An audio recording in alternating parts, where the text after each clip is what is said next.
अगर आप भी एडवांस टैक्स भरते हैं और अभी तक किसी वजह से ये काम नहीं कर सके हैं तो जल्दी इसे जमा कर लें, क्योंकि आपके पास सिर्फ 2 ही दिन बचे हैं। लास्ट डेट ये 15 मार्च है। वहीं अगर आप इस डेट के अंदर एडवांस टैक्स नहीं चुकाते हैं तो सेक्शन 234B और 243C के तहत आप पर जुर्माना लगाया जा सकता है।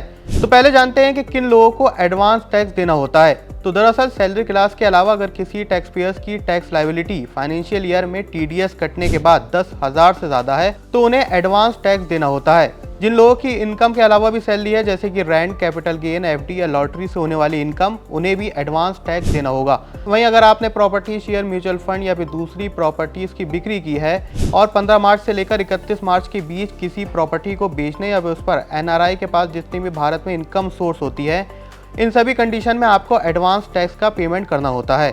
याद रहे कि एडवांस टैक्स उसी फाइनेंशियल ईयर के अंडर दिया जाता है जिनमें इनकम हुई हो। वह एक फाइनेंशियल ईयर में 4 बार देना होता है, यानी इसे आपको 4 इंस्टॉलमेंट में देना होता है। सबसे पहले टैक्स पेयर्स को 15% 15 जून तक देना होता है, उसके बाद 45% 14 सितंबर तक और इसके बाद 15 दिसंबर तक देनदारी का आपको 75% देना होता है। इसके बाद लास्ट डेट आती है जब 15 मार्च तक आपको पूरा 100% टैक्स देना होता है। क्या आपने भी अभी तक इनकम टैक्स भर दिया है? अगर नहीं भरा है तो आप भी जल्दी भरें। हमारी इन्फॉर्मेशन आपको कैसी लगी हो हमें कमेंट सेक्शन में ज़रूर बताएं।